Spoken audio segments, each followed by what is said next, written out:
오늘은 한 알의 미랄이라고 하는 제목을 가지고 요한복음 12장을 통해서 부활절 메시지를 우리가 함께 나누기 원합니다.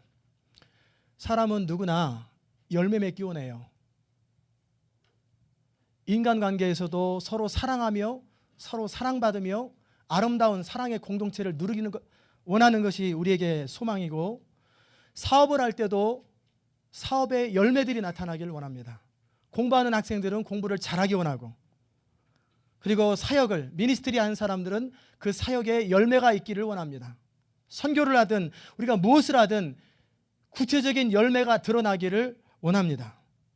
그런데 열심히 하긴 하는데, 최선을 다하는데 열매가 없을 때 우리는 허탈해지고 내가 뭐 하는 건가? 그러면서 의욕이 상실됩니다.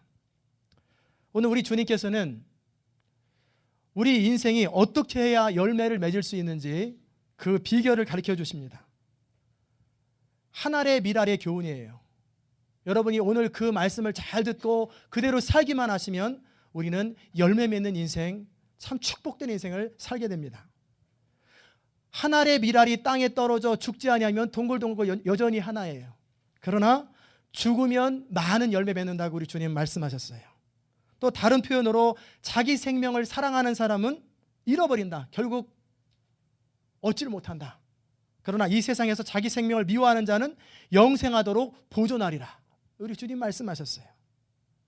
어찌 보면 역설적이고 어찌 보면 이해가 안 되는 것 같지만 우리 주님은 그것이 진리고 그것이 반드시 이루어진다고 말씀하셨어요.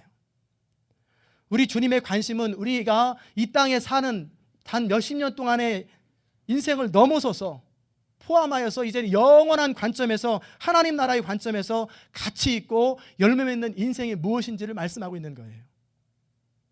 분명한 것은 열매 맺는 원리가 있어요. 사람들이 나름대로 동분서주 한다고 다 열매 맺는 거 아니에요. 이리 뛰고 저리 뛴다고 다 결실이 있는 거 아니에요. 바로 미랄의 원리, 한 알의 미랄이 땅에 떨어져 죽어야만이 열매를 맺고, 자기 생명을 사랑하는 자는 잃고 자기 생명을 잃어버리는 자에 한해서 열매를 얻을 것이라고, 다시 생명을 얻을 것이라고 우리 주님 말씀하셨어요. 오늘 저는 여러분과 함께 미랄의 본을 보여주신 그 주님, 십자가의 고난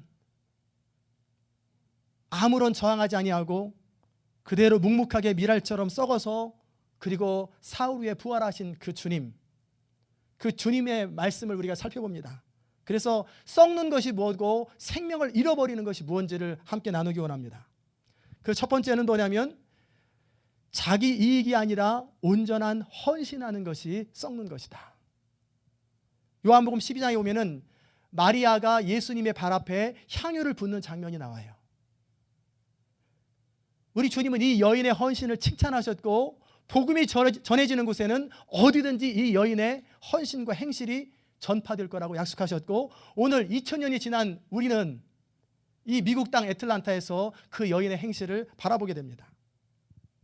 우리 주님은 지난주에 살펴본 대로 부활한 나사로의 집에 식사하러 가셨어요. 상상해 보시기 바랍니다. 죽었다가 장사 지내고 나흘 만에 살아났어요.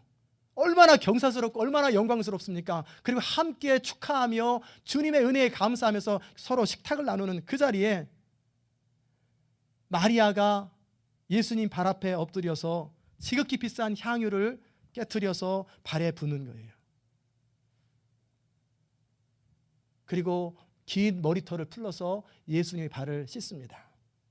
그 향유는 얼마나 가격이 되냐면 300데나리온이니까 노동자의 300일의 분량입니다.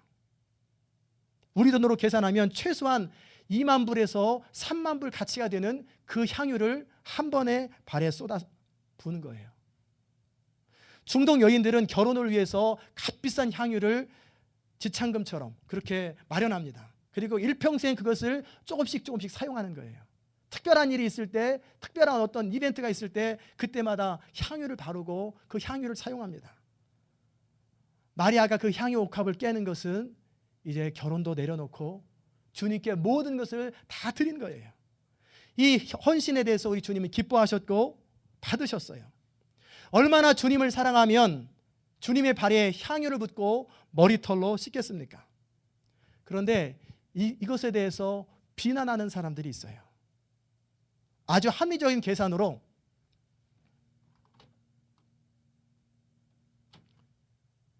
그 마리아의 헌신에 대해서 조롱하는 사람이 있었습니다. 아주 상식적이고 아주 계산적이고, 그리고 다른 제자들도 아무도 그것에 대해서 그런 말 하면 안 되지, 그런 말 하는 사람이 없이 내가 하고 싶은 말을 대신한 것처럼 그냥 묵묵하게 있어요. 그 엄청난 돈을, 그 엄청난 비싼 향유를 단지 발에 부어 낭비할 필요가 뭐가 있겠느냐. 차라리 그것을 팔아서 그 돈을 가지고 가난한 자들을 나눠주고 구제하면 그것이 더 유익하지 않겠느냐. 재정을 담당했던 가룟 유다의 비난이에요. 가룟 유다는 머리가 착착 돌아가는 사람입니다. 이게 얼마나 되는지, 이거 하면 어떻게 계산이 나오는지 재정을 담당하기 때문에 아주 잘 알아요. 합리적이고 지극히 상식적이고 그리고 아주 계산적이었어요. 그리고 우리가 볼 때, 겉으로 볼 때는 이 여인의 행동은 낭비처럼 보입니다. 주님이 여행하실 때 필요한 데 보태쓰라고 드린 것도 아니고, 주님 머물 곳이 없으니 집을 사는데 좀 쓰시라고 그렇게 한 것도 아니고, 물로 다 발 씻으면 되는데 그 발에다가 향유를 부어서 그 엄청난 비용을 낭비하는 것처럼 우리는 생각할 수 있어요. 그런데 우리는 이 여인의 모습을 통해서 헌신이 무엇인지, 진정한 드림이 무엇인지를 함께 살펴보려고 합니다. 진정한 헌신은 마음을 드리는 거예요. 자신의 전 존재를 주님께 드린 여인에 대해서 우리 주님 받으시고 기뻐하시고 이렇게 말씀하셨어요. 저를 가만 내버려 둬라. 나의 장사할 날을 위하여 일을 두게 하라. 가난한 자들은 항상 너희와 함께 있거니와 나는 항상 있지 아니하다. 예수님은 머리 둘 곳도 없으신 분이에요. 두벌옷도 없으신 분이에요. 늘 다른 사람, 도움이 필요한 사람에게 찾아가고 모든 것을 다 내어주셨던 분이신데 이번 사건만큼은 그대로 받아주셨어요. 우리 주님은 그 여인의 마음을 받으신 거예요. 어느 다른 날 성전에서 한 부자가 봉헌교에다가 주르륵 금동전을 붓는 모습 보면서 연이어 한 가난한 여인이, 과부가 두 랩돈, 한 5불도 안 되는 작은 돈을 가지고 부끄러워하면서 소리 들릴까 봐 조용하게 놓는 그 장면을 보면서 우리 주님은 이 가난한 과부가 더 많은 것을 주님께 드렸다 말씀하셨어요. 우리 주님이 그렇게 말씀하신 것은 마음을 본 거예요. 이 가난한 여인은 자신의 전부를 주님께 드렸고, 부자는 자신의 것 중에서 일부를, 그것도 과시하듯이 드렸던 거예요. 우리 마리아의 그 향유 옥합을 깨는 사건을 바라보면서 우리 주님은 인정해 주셨고 칭찬해 주셨어요. 이 여인의 모습이 바로 헌신이라는 것입니다. 하나님께서 우리에게 원하시는 건 뭐냐면 전심이에요. 전심으로 나를 찾으면 나를 만나리라. 우리 주님을 섬길 땐 두 마음을 가지고 있으면 안 돼요. 온 마음을, 전심을 다해서 주님을 섬기라고 하는, 우리 주님 말씀하셨어요. 주님의 은혜를 구할 때도 마찬가지입니다. 우리가 주님 앞에 기도하면서, 간절히 기도하면서도 응답받지 못하는 사람들이 많아요. 그 이유는 뭐냐면 늘 합리적이에요. 간절히 기도하면서 다른 나름대로 대안을 마련하고 있어요. 안 되면 이렇게 해야지. 하나님의 은혜를 구하면서 기도하려면 철저하게 의지하고 온전히 주님의 자비를 구해야 되는데, 기도해서 되면 좋고 안 되면 나름대로 방법이라도 취해야지 어떻게 이렇게 망할 수 있느냐. 그리고 머릿속에 다른 계산이 있어요. 여러분, 기도한다는 게 뭡니까? 기도한다는 것은 주님 외에는 대안이 없다는 거예요. 주님께서 함께하지 않으시면 도무지 소망이 없습니다라고 절박하게 엎드리는 게 기도하는 거예요. 하나님은 이렇게 기도하는 자를 기뻐하세요. 또한 이렇게 하나님 앞에 헌신하는 자를 기뻐하세요. 주님을 섬길 때는 두 마음을 가져서는 안 됩니다. 쟁기를 잡고 뒤를 돌아다보는 자는 내게 합당하지 않다고 우리 주님 말씀하셨어요. 주님을 따라가면서 이거 맞나 틀리나, 내가 괜히 온 거 아니야, 이건 잘못된 거 아니야, 이 생각 전 생각, 생각이 복잡한 사람은 너는 내게 합당하지 않다고 우리 주님 말씀하셨어요. 주님께 인생을 맡기려면 확실히 맡기시고 살든지 죽든지 주님이 어디를 인도하든지 온전히 드려져야 주님께서 그의 인생을 인도하십니다. 헌신한다고 하면서 늘 마음속에 전제가 있어요. 내가 원하는 대로 내 소원대로 역사하시면 오케이. 그러나 안 되면 안 오케이. 그러면 안 돼요. 부부가 함께 살면서 내가 원하는 대로 되면 동의하고 내가 이해 안 되고 원하는 대로 안 되면 반대하고, 그럼 연합이 안 돼요. 부부는 살면서 좋을 때도 있고요, 나쁠 때도 있고, 행복할 때도 있고 덜 행복할 때도 있고, 슬픈 일도 있고 기쁜 일도 있어요. 이 모든 상황에서 함께 겪어나가는 것, 그것이 부부입니다. 마찬가지로 주님을 섬길 때 신랑 되신 주님과 좋을 때도 있고 나쁠 때도 있고, 우리 삶이 이해가 될 때도 있고 이해가 안 될 때도 있고, 그러나 언제나 신실하게 두 마음을 갖지 아니하고 주님을 사랑하고 주의 뜻을 따르는 것, 그것이 크리스찬입니다. 주님을 섬긴다는 것은 이제는 내가 산 것이 아니요 내 속에 그리스도가 산 것이다. 더 이상 내 계획이나 내 야망이 없는 거예요. 더 이상 내 주장도 없고 내 계획도 없는 거예요. 나의 전 존재를 주님께 드리고 주님의 선하신 인도하심을 그냥 따를 뿐입니다. 우리가 그렇게 주님을 온 마음으로 섬길 때 주님이 어떤 분이신지를 알아갑니다. 우리가 일부분을 주님께 드리고 늘 두 마음을 가지고 있으면 알 것도 같고 모를 것도 같고 주님이 어떤 분이신지 잘 몰라요. 늘 방황합니다. 답답해요. 우리 주님에 대해서 인색하면 주님도 인색하세요. 우리가 주님 앞에 전심으로 주님을 향해 내드리면 주님도 우리에게 전심으로 사랑을 베풀어 주십니다. 우리 교회에는 그렇게 주님을 사랑하며 주님께 온전히 헌신된 사람들이 참 많아요. 주의 몸된 교회를 위하여 어떤 사람은 소중한 사업 자금을 주님께 드리고 힘들어도 그렇게 하면서 어려움을 겪는 분도 계세요. 아무리 지치고 피곤하고 쉬고 싶다 할지라도 교회가 원한다면 몸을 도사리지 않는 분도 계세요. 주님이 원하신다면 계산하지 아니하고 자신의 최선을 넘어서서 힘에 겹도록 드리는 사람들이 많아요. 이게 헌신입니다. 이런 사람은 주님을 사랑하는 것이 뭔지를 알아요. 그런데 어떤 사람은 가족과 함께 식사를 하고 자신의 차를 사고 집을 사고 이기적인 목적을 위해서는 돈을 아까워하지 않아요. 그러나 주님께 뭔가를 드리려고 할 때는 5불 할까 10불 할까 왔다 갔다 생각이 복잡해요. 이런 사람은 헌신이 뭔지 모르는 사람이에요. 또 세금 내듯이 꼭 내야 할 것만 내고 더 이상은 조금 더 양보하지 않으려고 하는 사람들. 주님께 뭔가를 드릴 때 감사함으로 기쁨으로 내지 못하고 한 번 더 늘 생각하는 사람들. 헌신이 뭔지 모르는 사람들이에요. 거꾸로 그 흔한 커피 한 잔, 월남국수 한 잔, 한 그릇도 함부로 먹지 않고 주님께 아끼면서 예물을 드리는 사람도 있어요. 헌신은 내가 얼마나 많이 드렸느냐가 아니에요. 얼마나 거기에 내 마음이 담겨 있느냐, 얼마나 주님을 향해서 내가 전심으로 나아가느냐, 이것이 헌신입니다. 우리가 마리아의 행동을 낭비처럼 생각할 수 있습니다.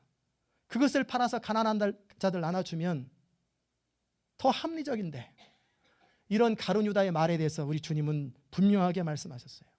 저는 도적이라 돈꾀를 맞고 거기 넣는 것을 훔쳐가미러라. 가룟 유다의 말, 향유를 그렇게 낭비하지 말고 차라리 팔아서 가난한 자들을 주었으면 좋았을 것을, 그 말은 가난한 자를 정말 사랑해서 한 것이 아니라 내가 돈을 관리하는데 중간중간에 막 빼가지고 내가 호주머니에 넣었는데 뺄 게 줄어든다는 거예요. 그런 사람은 절대로 자신의 재물을 나눠주진 않습니다. 그저 말로만 옳은 얘기하고 명분 있는 얘기하는 거예요.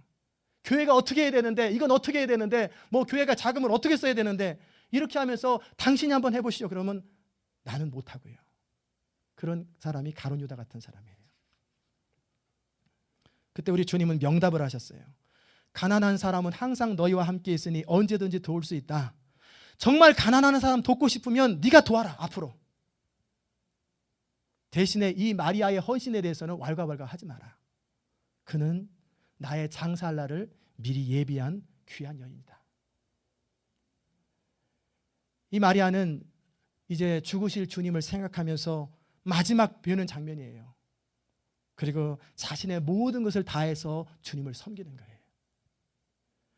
여러분, 상상을 해보십시오. 여러분의 사랑하는 자녀, 이제 오늘 하루밖에 시간이 없어요. 그리고 앞으로 영원히 못 봅니다. 하루밖에 없는 시간, 이 자녀를 위해서 여러분 어떻게 하시겠어요? 뭐 아끼겠어요? 어떻게 하면 이 자녀와 좋은 추억을 만들어 볼까? 어떻게 하면 의미 있는 시간을 가져볼까? 24시간밖에 안 남았는데 이 자녀를 위해서 나의 모든 걸 다 투자해도 아무것도 아깝지 않은 거예요.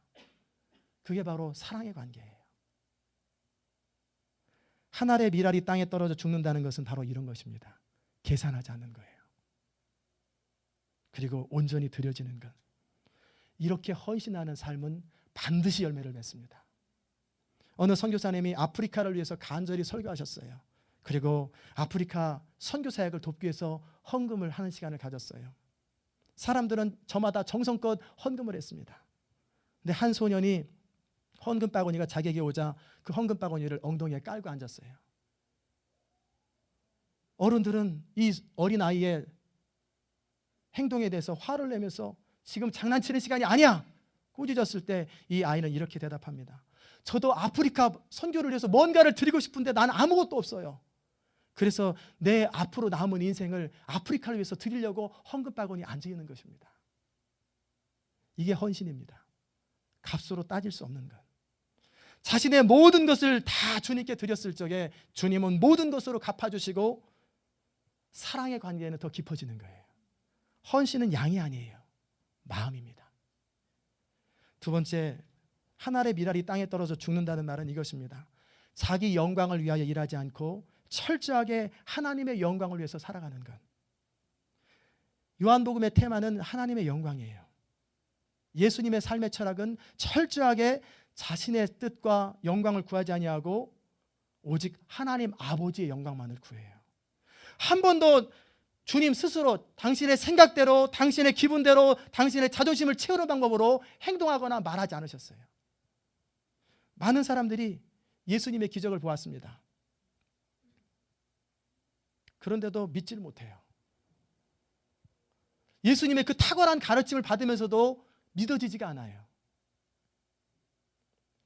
선지자 이사야 예언대로 그들의 눈은 가리웠고 귀는 닫혀 있습니다. 저희 눈을 멀게 하시고 저희 마음을 완고하게 하셨으니 이는 저희로 하여금 눈으로 보고 마음으로 깨닫고 돌이켜 내게 고침을 받지 못하게 하려 함이니라. 이 말씀의 의미가 뭡니까? 사람이 하나님의 영광보다 자기 영광에 더 마음이 가 있으면 무엇이 하나님의 뜻인지 무엇이 진리인지 볼 수가 없어요. 이 말씀의 의미는 어떤 사람이 하나님의 말씀과 하나님의 빛을 거절하면, 순종하기를 거절하면 그 다음에는 마음이 닫힙니다. 그리고 그렇게 해서 예수님을 떠나든지 아니면 적어도 예수 믿는 사람이라면 그 사건에 있어서 주님의 뜻을 몰라요. 종종 사람들이 이렇게 얘기합니다. 하나님 뜻을 잘 모르겠어요. 어떻게 하는 것인지 하나님의 뜻은 잘 모르겠어요. 그때 우리가 기억해야 될 사실은 뭐냐면 적어도 그때 그 고백하는 순간에는 내 마음에 순종할 마음이 없어요. 하나님 뜻을 따를 마음이 없기 때문에 하나님이 말씀하셔도 못 알아듣고 하나님도 말씀 안 하시는 거예요. 자신의 생각과 자신의 영광이 하나님의 영광보다 더 앞서기 때문에 빛이 가리워져서 뭐가 옳은지 하나님이 원하시는 게 뭔지 모릅니다. 그리고 나중에 깨달아요. 불순종하고 일을 저지르고 나서 후회하면서 아, 그것이 하나님의 뜻이었구나. 그때서야 통곡하면서 회개하고 눈물을 흘리는 것이에요. 우리가 열매 맺는 인생을 살고자 할 때 중요한 것은 자신의 영광을 위해 사는 거 아니에요. 철저하게 하나님의 영광을 위해 살 때 열매를 맺는다는 것입니다. 이런 사람은 자신의 이름이 드러나는 것도 원치 않아요. 사람들이 나를 알아주든 알아주지 않든 그 관심 없어요. 오직 하나님의 뜻이 이루어지는 것, 하나님이 기뻐하신다면 자신은 무엇이든지 하는 사람이에요. 이런 사람만이 진정한 열매가 뭔 줄 알고 그의 삶 가운데 열매를 맺어요. 제가 1:1 양육할 적에 순종 부분을 다룰 때 이런 예화를 제가 합니다. 실제 있었던 사건은 아니고 제가 만든 예화예요. 어느 집사님에게 좀 부담스럽지만 어느 직분을 맡겼어요. 어떤 일이죠. 직분이라기보다 어떤 일을 맡겼어요. 이분이 기도하는 마음으로 순종하기로 결정했습니다. 그래 열심히 잘하고 있는데 제가 그랬어요. 그만하시지요. 더 좋은 사람이 생겼습니다. 그래요. 제가 아직 능력이 안 돼서 그러니 그분한테 부탁하십시오. 아무런 불평 없이 그렇게 안 했어요. 근데 얼마 있다가 또 시켰어요. 하십시오. 그 사람이 하기 싫답니다. 그래서 또 했습니다.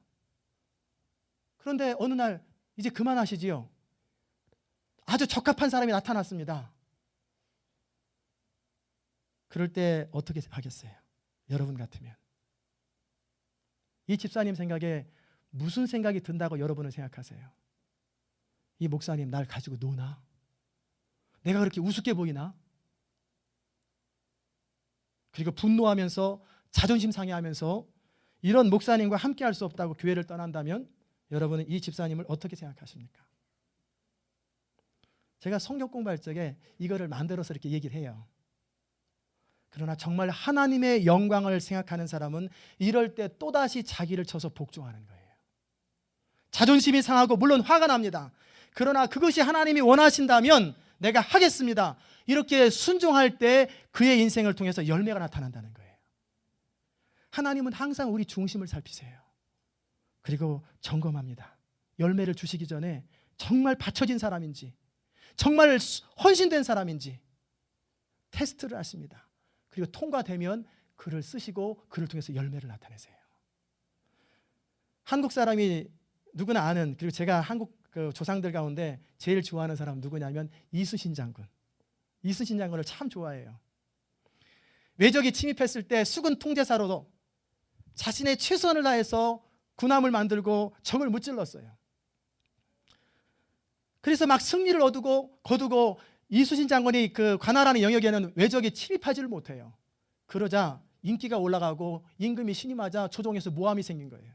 그 사람은 역적입니다. 그 사람들 마음 얻어가지고 쿠데타 일으킬 것입니다. 그러자 왕은 잘못 속아가지고 이 이순신 장군을 감옥에 가둬버리고 직위를 해제해버리죠. 그리고 대신에 그 모함했던 원균이라는 사람을 그 일을 맡기는 거예요. 이 원균은 나도 이제 한번 다 이긴 전쟁 한번 해보려고 전쟁하다가 사람들이 잘 따르지도 않지요. 그래서 결국 이순신 장군이 만들어 놓은 그 함대를 다 잃어버리고 패배하고 12척밖에 안 남은 거예요. 큰일 났다. 조정에서는 어떻게 하겠나. 이순신 장군을 다시 부르는 거예요. 백의종군하고 있는 이순신 장군을 불러서 당신이 다시 맡아주십시오. 미안합니다. 그럴 때 이순신 장군은 한마디 불평함도 없이 나라를 구한다고 하는 마음 가지고 최선을 다하는 거예요. 그리고 그 전쟁에서 장렬하게 전사를 했죠. 그 충성된 마음, 오직 나라를 구하려고 하는 그 마음을 우리가 새기면서 불멸의 충신 이순신 장군이라고 그러는 거예요. 그는 죽었지만 그의 충성스러운 마음은 우리나라를 살리고 그리고 그 이름은 후손들에게 대대로 기억되는 거예요. 사람은 누구나 다 죽습니다. 중요한 건 어떻게 살다 죽느냐예요. 한 알의 밀알이 땅에 떨어져 죽는다는 것은 바로 이런 거예요. 자기의 생명을 잃어버리는 것. 그러면 다시 얻게 된다고 말씀하셨어요. 우리 주님은 다른 복음서에서 뭐라고 말씀하셨냐면 나와 하나님의 나라를 위해서 집이나 전토나 가족이나 무엇이든지 희생한 사람은 이 땅에서 100배나 받고 천국을 유업으로 얻지 못할 자가 없느니라 말씀하셨어요. 여러분은 하나님 나라와 영광을 위해서 어느 정도 헌신되어 있습니까? 여러분은 여러분 자신의 영광에 더 관심이 많습니까? 하나님의 영광에 더 관심이 많습니까? 나사로의 집에 많은 사람이 찾아왔어요. 그 이유는 뭐냐면 죽었다가 살아난 나사로를 한번 구경하자. 그리고 누가 살렸는지 그 예수님도 한번 보러 오자. 교회에서 무슨 병 고치는 거 많이 하면은 많은 사람들이 구경하러 오잖아요. 그런 거랑 똑같아요. 그래서 예수님을 바라보면서 그리고 밤이 지나고 아침이 되어서 명절이 되었어요. 그래서 이제 그 예수님을 본 많은 사람들, 명절 때문에 예루살렘에 많이 온 사람들이 예수님이 예루살렘에 입성할 적에 환영하면서 종려나무 가지를 막 흔들면서 호산나 다윗의 자손이여 주의 이름으로 오시느니 호산나 하면서 막 자기 겉옷을 땅바닥에 깔고 마치 승리한 로마 군인이 개선가를 부르며 오듯이 그 예수님을 환영하고 엎드려 절을 하고 찬양했어요. 이 장면은 구약의 스가랴의 예언을 이룬 것입니다. 우리 주님은 겸손하여서 곧 나귀 새끼를 타고 입성하셨습니다. 그런데 여러분, 사람들이 주님을 환영한 이유가 뭐라고 생각하세요? 이 사람들이 정말 주님을 환영한 이유가 뭡니까? 존경하고 사랑해서 환영합니까? 아니에요. 주님을 환영한 것은 자신들의 현실적인 유익을 위해서예요. 물고기 2마리와 보리떡 5개 가지고 5,000명을 먹이는 사람, 이 사람이 왕 되면 먹고 사는 걱정 없다. 죽은 자를 살리면 전쟁에서 다 죽었어도 또 살리면 되고, 이런 사람 우리 리더 세우면 우리는 로마의 압제에서 해방되고 우리는 불행 끝 행복 시작이다. 그런 마음으로 이 예수님을 왕으로 세우려고 하고 이스라엘의 왕이여 막 소리 질렀어요. 그러나 예수님이 그들의 요구를 거절하자 가차없이 그 주에 일주일도 못해서 십자가에 못 박아라 소리 지르고 못 박아 죽여버리셨어요. 가룟 유다 역시 예수님 따르면 최소한 재무관리라도 장관이라도 될 줄 알았는데 예수님이 자신의 뜻과 상관없이 다른 길로 가자. 이 상황에서 내가 최대한 유익이라도 취하자. 그리고 30냥이라도 벌자. 그 예수님을 팔아버린 거예요. 이들에게 문제는 뭐냐면 자신의 이익을 위해서 예수님을 따르다가 자기 이익에 도움이 안 되니까 결국 배신하고 예수님을 십자가에 못 박아버린 거예요. 이들은 주님의 영광보다는 자기 영광에 더 관심이 많아요. 지금도 많은 사람들이 교회를 다닙니다. 여러분도 교회를 다녀요. 나름대로 이유가 있어요.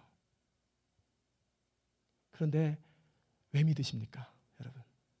교회 왜 다니세요? 무슨 마음으로 하나님을 섬깁니까? 세 번째, 썩어짐이라는 건 뭐냐면 내 생각이 아니라 하나님의 명령에 순종하는 거예요. 한 알의 밀알이 땅에 떨어져 썩는다는 것은 내 생각이나 내 경험이나 내 판단보다도 그거 중요합니다. 그러나 그것을 넘어서서 하나님 명령이 영생인 줄 알고 거기에 순종하는 것. 우리 주님은 호산나 외치는 군중의 환호를 들으면서 예루살렘에 입성하셨습니다. 그런데 이 군중이 한 주간도 못 돼요. 단 5일 만에 자신을 십자가에 못 박을 걸 다 아셨지요. 얼마나 간사하고 얼마나 화가 나는지 위선적인 거예요. 마치 근사한 식사를 대접하면서 식사 뒤에 음모가 있는 것, 그것이 함정인 것을 뻔히 알면서 태연하게 함께 식사를 해주는 사람처럼 그렇게 예수님은 묵묵하게 그들의 환영을 받아들인 거예요. 왜? 하나님의 구약에서 예언을 그대로 이루시기 위해서. 하나님이 원하시는 거라면 단 한 가지도 빠지지 아니하고 온전히 순종했던 그 주님이십니다. 우리 주님이 이렇게 말씀하셨어요. 아버지여, 아버지의 이름을 영광스럽게 하옵소서. 아버지여, 나를 구원하여 이때를 면하게 하여 주옵소서. 그러나 내가 이를 위해서 왔나이다. 십자가의 고난을 피하고 싶었지요. 그러나 피하지 않으셨습니다. 그 고난의 쓴 잔을 그대로 다 마시셨어요. 하나님 아버지의 뜻을 이루기 위해서 그렇게 온전히 바쳐진 것입니다. 사람들은 화려한 거 좋아해요. 자신이 드러나는 거 좋아합니다. 그러나 분명히 해둘 게 있어요. 기독교는 그런 거 아니에요. 기독교는 화려한 영광을 위해서는 반드시 십자가가 먼저 있어야 합니다. 고통이 없는 영광은 없어요. 그 본을 우리 주님께서 보여주신 거예요. 우린 부활의 영광을 찬양하고 기뻐하고 축하하는데 이 부활의 영광을 위해서 우리 주님은 고난주간을 겪으셨고 그리고 사순절을 겪으셨어요. 여러분이 주님을 섬긴다고 하면서 여러분 자신의 영광을 구하지 않습니까? 그러면 어느 순간에 실망하고 실족하게 되고 아무런 열매도 없이 쓸쓸하게 울고 있을 것입니다. 그런데 문제는 그것이 인생의 황혼이 되어서 그 사실을 깨닫는다면 이것처럼 비극은 없어요. 진정한 열매는 이렇게 땅에 떨어져 죽는 자기 부인이 있어야 돼요. 진정한 영광은 고난을 통과한 사람들만이 얻는 거예요. 세상의 방식은 뭐냐면 자기 드러내고 자기 명예를 취하고 자기 능력으로 싸워가지고 쟁취하는 게 세상의 방식이에요. 그러나 하나님의 방식은 그런 거 아니에요. 철저하게 자신이 부인되고 희생되고 양보하고 포기했는데 하나님께서 능력으로 승리를 얻게 하시는 것, 하나님의 방법으로 다시 얻는 것, 이것이 기독교의 원리입니다.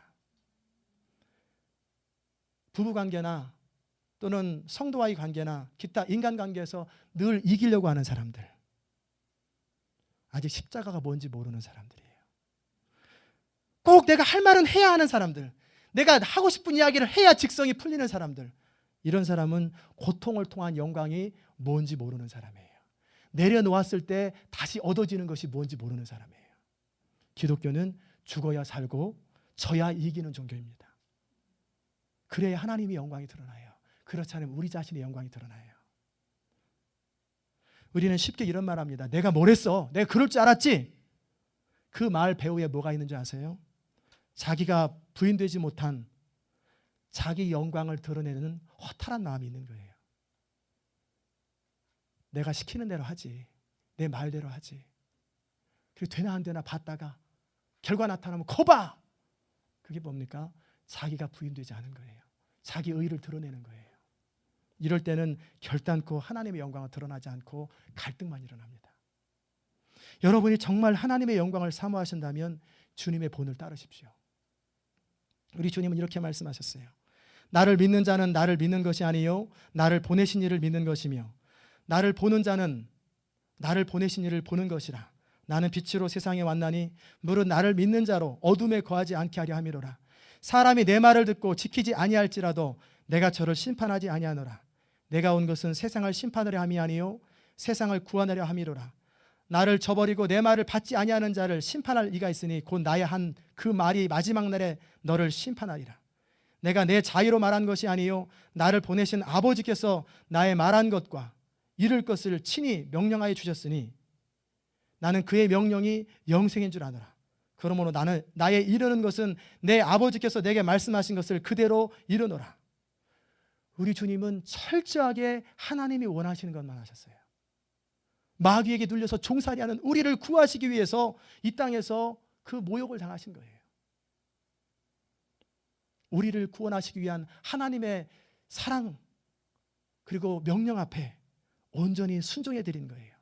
그 희생이 있었기에 우리는 이 부활의 영광을 함께 참여하면서 주님과 함께 왕노릇하는 하나님의 자녀된 특권을 누리게 되는 것입니다. 우리 주님은 짧은 3년의 공생애를 보내셨어요. 그럼에도 그는 완벽한 삶을 살았고 완전한 삶을 살았어요. 오래 산다고 다 좋은 거 아니에요. 얼마나 오래 사는가 보다는 내가 뭐하며 살 것인가, 어떻게 살 것인가가 더 중요해요. 우리 주님은 한 알의 밀알이 되어서 땅에 떨어져 죽음으로 여러분과 저와 같은 수없이 많은 열매들을 맺으셨어요. 우리 주님께서 하나님 명령에 순종하심으로 십자가를 지셨고 부활의 영광을 얻으셨고 이제 온 우주 만물을 다스리시고 교회의 머리가 되셨습니다. 그리스도인은 뭡니까? 어떤 존재입니까? 한 알의 밀알과 같이 작은 존재예요. 그러나 그것이 땅에 떨어져 죽으면 엄청난 열매들이 맺히는 거예요. 기독교의 능력은 우리 능력이나 우리 어떤 것을 가지고 하는 거 아니에요. 철저하게 하나님의 것으로 하는 거예요. 그러려면 하나님의 능력이 드러나려면 우리가 죽어야 돼요. 하늘의 밀알처럼 차가운 땅에 떨어져서 캄캄한 땅에 떨어져서 죽은 것처럼 외롭고 고독하게 그 시간을 보내는 거예요. 그러면 우리 주님께서 다시 부활의 영광에 참여시키시고 싹이 나서 잎이 나고 꽃이 피고 나무가 되는 것처럼 철저하게 자기가 부인된 그 사람을 들어서 하나님은 사용하시고 하나님의 영광의 통로로 만드십니다. 하나님은 지금도 그렇게 주의 본을 따르는 사람을 찾고 계세요. 오늘은 부활주일입니다. 부활주일의 메시지가 심각하고 시리어스합니다. 그러나 부활주일의 참 의미는 뭐냐면 고난에 동참한 사람만이 부활의 감격을 경험한 거예요. 사순절을 겪지 않은 사람은 부활에 참여할 때 기쁨이 없어요. 주님의 고난주간 한 주간이 아니라 주님과 함께 나의 십자가를 지고 간 사람, 그렇게 살아가는 사람만이 진정한 부활의 영광을 참여하는 것입니다. 진정한 부활은 한 알의 밀알처럼 온전히 땅에 떨어져서 죽는 거예요. 죽은 사람 말이 없어요. 철저하게 죽어지면 광야에서 모세를 부르듯이, 감옥살이하는 요셉을 부르듯이, 도망자 신세 사방에서 숨고 진흙턱에 숨고 있는 다윗을 부르듯이 어느 날 하나님께서 정오의 빛같이 드러내시는 거예요. 그때까지는 어떻게 합니까? 죽어 있어야 돼요. 철저하게 죽으면 열매를 맺습니다. 여러분의 믿지 않는 남편이 있습니까? 여러 가지 어려운 상황들이 있습니까? 성도와의 관계가 있습니까? 어떤 일을, 어떠한 환경을 만나든지 우리가 열매를 맺으려면, 적어도 하나님의 방법으로 열매를 맺으려면 하나의 미랄처럼 땅에 떨어져 죽어야 돼요. 그러면 우리 주님 뭐라고 말씀하셨냐면 30배, 60배, 100배의 결실. 또 다른 성경에서는 하나가 1000을 당하고 하나가 10,000을 당한다고 그랬어요. 그냥 그런 사람 1000명, 10,000명보다 그렇게 헌신된 사람 한 사람이 세상을 바꾸고 더 능력이 있어요. 부활주일 예배를 드리시는 여러분, 이전까지는 어떻게 살았든지 내려놓으십시오. 우리가 회개 고백 기도를 하고 나면 이전 것은 지나갔으니 보라 새 것이 되었도다 그러잖아요. 이제 오늘부터 여러분의 삶을 하나님이 주목하고 계세요. 몰랐으면 괜찮아요. 그러나 이제 들었잖아요. 알았으니까 교회 안에서, 성도가 안에서 목소리 높이지 마시고 자존심 세우지 마시고 죽으세요. 저도 죽고 여러분도 죽고 다 죽으면 그리스도만 드러나요. 이 교회를 통해서 하나님의 영광이 선포되고 그런 가정을 통해서 행복이 시작되고 그런 비즈니스와 그런 인간관계를 통해서 평화가 이루어져요. 우리는 싸워서 평화를 쟁취하는 것이 아니라 죽음으로써 그리스도로 말미암아 평화를 얻는 거예요.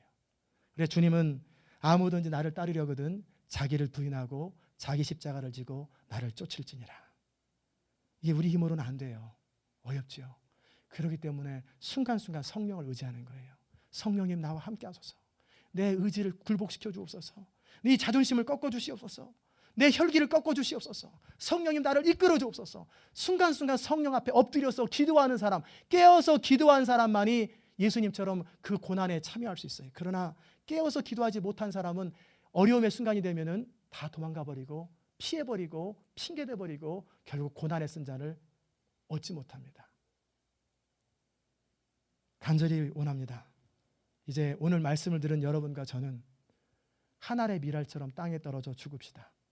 그리고 하나님께서 우리 인생을 통해서 얼마나 엄청난 일을 이루시는지, 우리 크기가 아니라 하나님의 크기만큼, 하나님의 능력만큼 얼마나 위대한 생애를 살아갈 수 있는지, 얼마나 풍성한 열매를 맺는지 간증하며 자랑하며 보냅시다.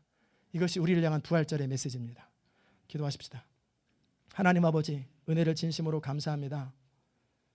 우리 주님은 말만 하신 것이 아니라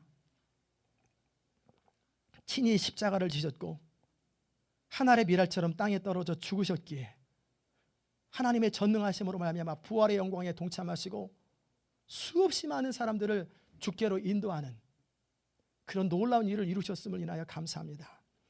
하나님, 이제 우리도 이제 남은 생에, 이전에는 어찌하든지 남은 생에는 그 주님의 본을 본받게 하여 주옵소서. 사도 바울의 고백처럼 살든지 죽든지 내 안에서 그리스도가 존귀히 되는 것을 위해서라면 무엇이든지 하는 사람 되게 하여 주옵소서.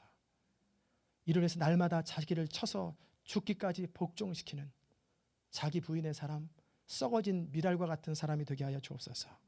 예수 그리스도의 귀하신 이름으로 기도드리옵나이다. 아멘. 자리에 일어나셔서 346장 우리 찬송하십시다. 여러분의 믿음의 고백으로, 사랑의 고백으로 막달라 마리아를 향유를 부었던 마리아를 생각하면서 우리 찬양하십시다.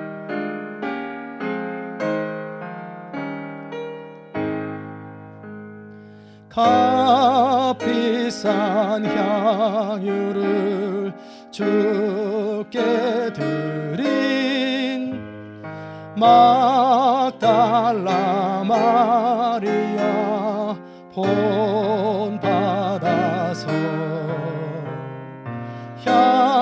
향기로운 산재물 주님께 바치니 사랑의 주 내 주님께 연약한 자에게 힘을 주고 어두운 세상에 빛을 비춰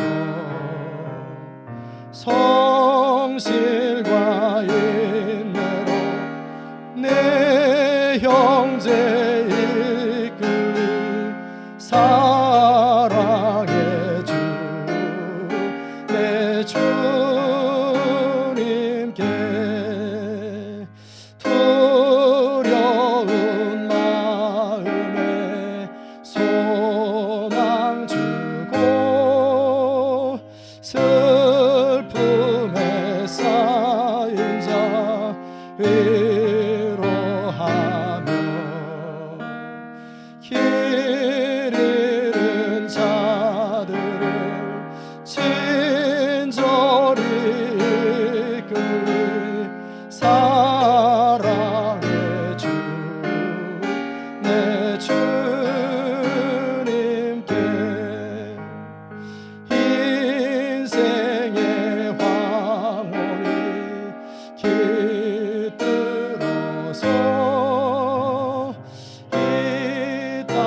사랑해줘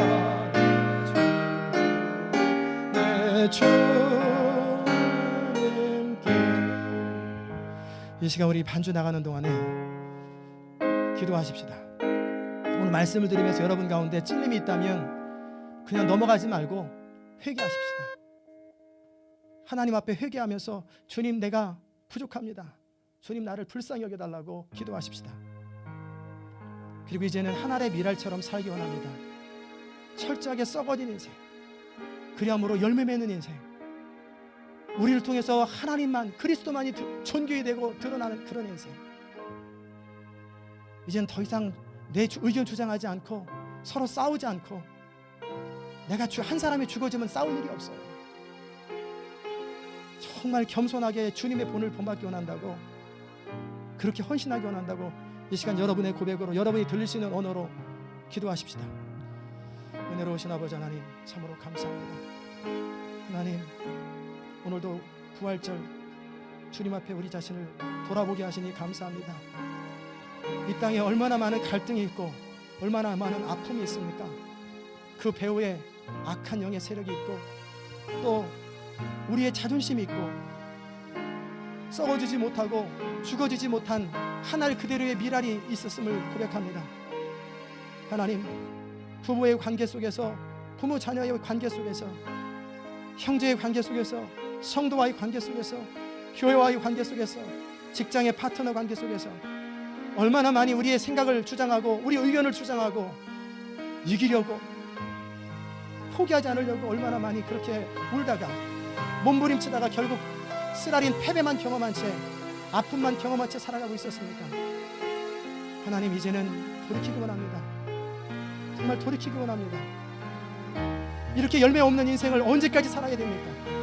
성령님, 우리를 불쌍히 여기시고 우리 주님처럼 자기를 쳐서 복종하며 우리가 하는 것이 아니라 우리를 통해서 그리스도가 드러남으로 말미암아 진정한 열매 맺는 인생, 행복한 인생, 복된 인생, 영광스러운 인생, 감격스러운 인생을 살 수 있도록 주님 은총을 베풀어 주시옵소서. 하나님, 부활에 참여하기 위한 우리의 마음이 어떠합니까? 주님의 그 고난에 참여한 뒤에 부활의 영광을 참여합니까? 사순절의 아픔을 겪으면서 주님의 부활에 참여했습니까? 우리 주님 십자가를 지신 것처럼 고난의 영광, 고난에 참여하고 나서 이 부활에 참여했습니까? 이제 내년 부활주일을 맞이할 때는 정말 다듬어지고 갖춰지고 죽어진 모습, 그리함으로 열매 맺는 인생의 모습으로 주님 앞에 설 수 있도록 은총 더하여 주시옵소서. 우리 주 예수 그리스도의 귀하신 이름으로 감사하며 기도드리옵나이다. 아멘. 은혜로우신 하나님, 오늘도 막달라 향유를 주께 드렸던 마리아처럼, 그 막달라 마리아처럼 주님께 우리 자신을 드립니다. 과부가 두 렙돈을 정성을 다해 주님께 드렸던 그 마음으로 우리가 주님 앞에 예물을 드렸습니다. 우리 예물을 받아 주옵소서. 하나님 나라와 영광을 위해서 가치 있고 귀하게 사용될 수 있도록 은혜를 더하여 주옵소서. 부활주일 예물을 주님께 드린 사랑하는 성도들, 그들의 인생에 부활의 영광을 맛보며 주님께 주시는 참 만족과 기쁨 가운데 아름다운 풍성한 열매를 맺는 인생 될 수 있도록 주님 은총 더하여 주옵소서. 11조 예물로 주님께 드린 사랑하는 성도들, 물질이 내 것이 아니고 주님의 것임을 고백하며 겸손하게 주께 드린 성도들, 주께서 받으시고 물질의 선한 청지기가 될 수 있도록 은혜를 더하여 주옵소서. 그리함으로 네가 작은 일에 충성하였으니 내가 큰 것으로 내게 맡기리라. 그리할 때 물질로도 하나님께 영광 돌리는 그런 귀한 인생 되게 하여 주옵소서. 주일 예물을 주 앞에 드리는 사랑하는 성도들, 매 예배 때마다 그리스도의 임재를 경험하며 그리고 하나님의 음성을 통해 우리가 날마다 교정되고 주님께 더 가까이 갈 수 있는 복을 더하여 주시고, 감사 예물을 주께 드린 사랑하는 성도들, 환경을 초월하여서 믿음으로 말미암아 감사와 기쁨이 넘쳐나고 그리함으로 삶의 자리 가운데 하나님께서 예비하신 풍성함을 맛보고 사는 인생 될 수 있도록 은혜를 더하여 주시옵소서. 그의 나라와 그의 의를 구하며 선교 예물로, 전도 예물로 구제 예물로 장학 사업으로 주님께 드린 사랑하는 성도들, 영혼이 잘된 같이 범사에 잘된다고 말씀하셨던 것처럼 이 모든 것이 더해지는 복을 허락하여 주옵소서. 주의 몸된 교회를 사랑하여서 건축 예물로 시설비로 자신의 모든 것들을 주님께 드린 사랑하는 성도들 주께서 받으시옵소서. 하나님께서 다윗을 사랑하셨던 것처럼 그렇게 하나님께 인정받고 하나님께 쓰임받는 복된 인생 될 수 있도록 은총 도하여 주옵소서.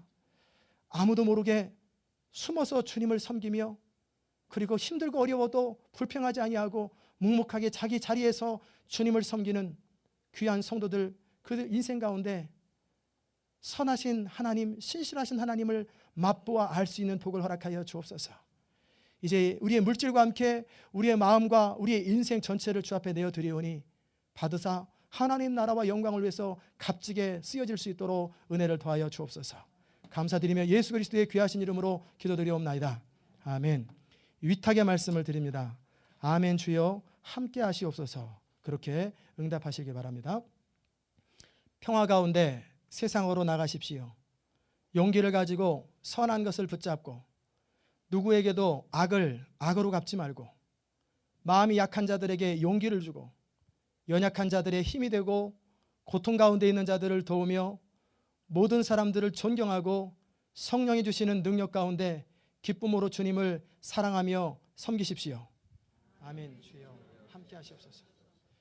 이제는 우리 주 예수 그리스도의 귀하신 은혜와 하나님 아버지의 무한하신 사랑과 성령의 감화 감동 교통하시는 역사가 오늘도 부활절의 메시지를 듣고 하늘의 미랄로 살기 원하는 결단하는 주의 귀한 성도들 머리 위에 인생과 가정 위에 이제부터 영원까지 함께 하시기를 간절히 축원하옵나이다. 아멘.